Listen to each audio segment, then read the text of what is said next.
UP के मुख्यमंत्री योगी आदित्यनाथ ने 70वें जनजातीय युवा आदान प्रदान कार्यक्रम के तहत सोमवार को मध्य प्रदेश, झारखंड, महाराष्ट्र, छत्तीसगढ़, उड़ीसा के प्रतिभागियों से संवाद किया। यह पूरा कार्यक्रम 25 सितंबर से प्रारंभ हुआ, जो पहले अक्टूबर तक चलेगा।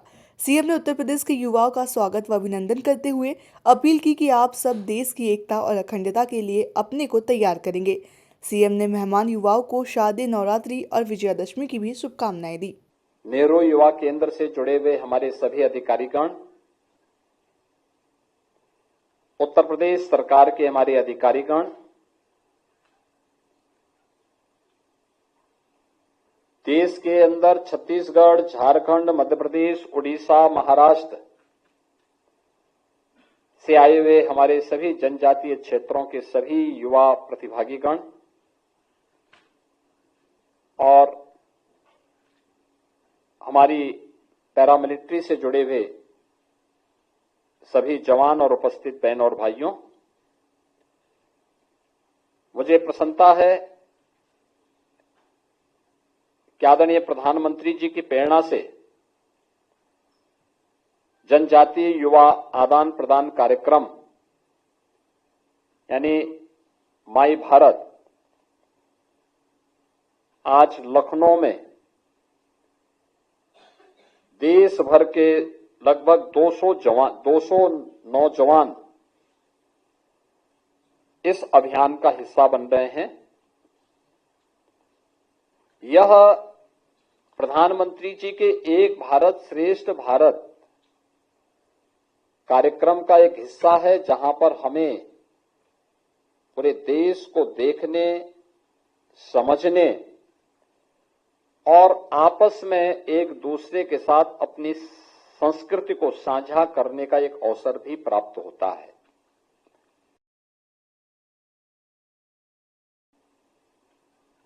कि भले ही हमारी बोली भाषा में थोड़ा अंतर हो, लेकिन भाव और भंगिमा पूरे भारत की एक है। और वह जो हमारा ऋषि बोलता है कि माता भूमि पुत्रोहम पृथिव्या, वह भाव हर भारतवासी के मन में भारत की धरती के प्रति हमेशा देखने को मिलती है। आपकी संस्कृति में, आपकी परंपरा में ये भाव, और यही कारण है कि उस भाव को जब देश गुलामी की बेड़ियों से जकड़ा था, तब धरती आबा भगवान बिरसा मुंडा ने उस भाव को फिर से जागरूक करके विदेशी हुकूमत को भारत की धरती से भागने के लिए मजबूर किया था। यह वर्ष उनका 150वां जयंती वर्ष भी है और भारत के संविधान को लागू होने के अमृत महोत्सव वर्ष के साथ ही 17वां जनजातीय छात्रों के आदान प्रदान कार्यक्रम का एक कार्यक्रम आज लखनऊ में आयोजित हो रहा है। 25 सितंबर से 1 अक्टूबर के बीच ये अलग अलग यहां पर आप सबको लखनऊ में जानने समझने का अवसर प्राप्त होगा। जो संवाद से मैं सुन रहा था, देख रहा था, देखिए, देश के प्रधानमंत्री जी ने देशवासियों के सामने एक बड़ा विजन रखा है, विकसित भारत का। भारत विकसित होगा कब?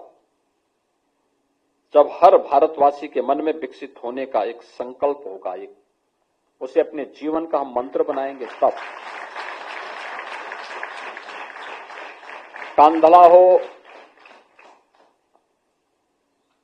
कालाहांडी हो, सिंहभूमि हो, गढ़चिरौली हो, कांकेर हो, नारायणपुर हो, बालाघाट हो या बीजापुर, जब ये सब विकसित होंगे तो भारत विकसित होगा।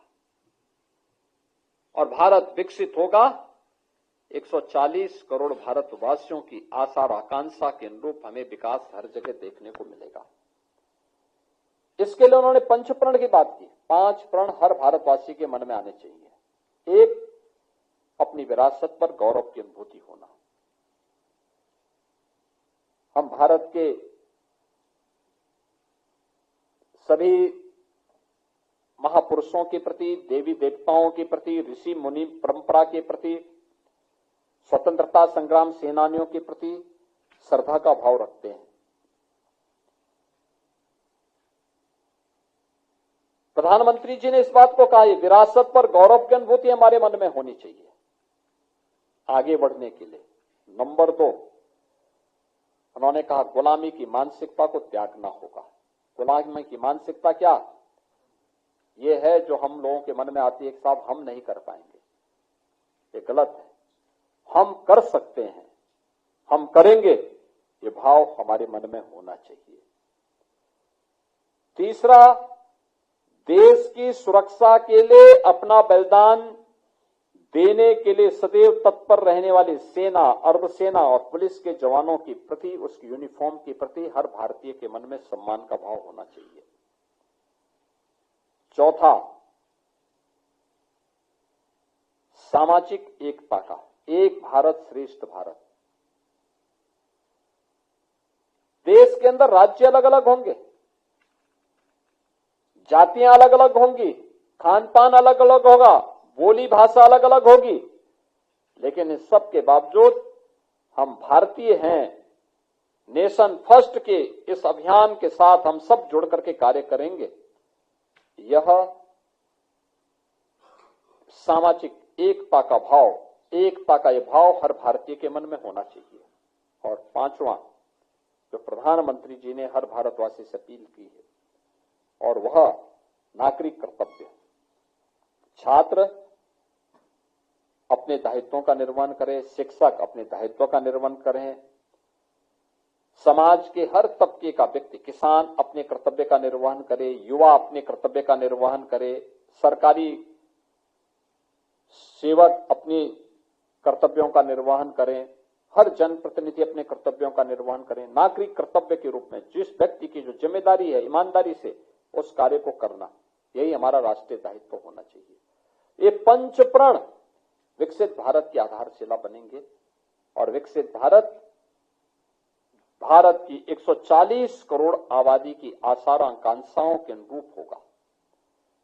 उस अभियान के साथ जुड़ने का कार्य और ये जो आपका आना है, एक दूसरे को समझना है, ये भी विकसित भारत की परिकल्पना को, संकल्पना को आगे बढ़ाने का ही अभियान है। आप सब आए हैं, मैं जरूर चाहूंगा कि विधानसभा और मेट्रो का भ्रमण आप जरूर करें। आप में से बहुत सारे लोगों ने नहीं किया होगा, लेकिन जरूर करें, देखें कैसे विकास होता है, पब्लिक ट्रांसपोर्ट का माध्यम कैसे आगे बढ़ सकता है, विधानसभा कैसे होनी चाहिए। अगर विधानसभा हो सकती तो हमारी ग्राम पंचायत और नगर निकाय भी तो ऐसे हो सकता है। हमें भी प्रयास करना चाहिए। ऐसे ही आप लोग आए हैं और भगवान राम के वनवास के दौरान सबसे ज्यादा उनके मित्र बने वह जनजातीय समुदाय के लोगों ने उनका सहयोग किया था। पूरे वनवास के दौरान 14 वर्षों में भगवान राम की पावन जन्मभूमि में भगवान राम का भव्य मंदिर का निर्माण हो गया है। मैं चाहूंगा उत्तर प्रदेश के युवा कल्याण विभाग एक बार इन सब लोगों को अयोध्या का भी भ्रमण करवाए, देखें लोग अयोध्या और विकास कैसे होता है। जो आज अयोध्या में देखेंगे ना, आज से 8 साल 10 साल पहले वो नहीं था। वहां अयोध्या में बहुत पतली सड़कें हुआ करती थी, कुछ भी नहीं था। आज देखिए कितना विकसित हो गया है। एक बार देखिए उसको और अपने यहां भी बताइए अयोध्या में कैसा विकास हुआ है, लखनऊ में कैसा विकास हुआ है। ऐसे ही हमें भी मॉडल बनाना चाहिए। ये चीजें आप कहेंगे, अवश्य विकास होगा। आप सब माई भारत के इस अभियान के साथ जुड़े, देश की एकता और अखंडता के लिए अपने को तैयार करेंगे। इस विश्वास के साथ मैं आप सभी के प्रति आगमन पर हृदय से अभिनंदन करता हूं।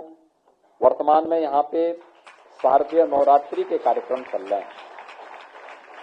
जगत जननी मां भगवती की अनुष्ठान के आयोजन और 2 अक्टूबर को विजयदशमी भी है। तो आप सबको मैं शारदीय नवरात्रि और विजयादशमी की भी मंगलमय शुभकामनाएं आप सबके प्रति व्यक्त करता हूं। धन्यवाद। जय हिंद।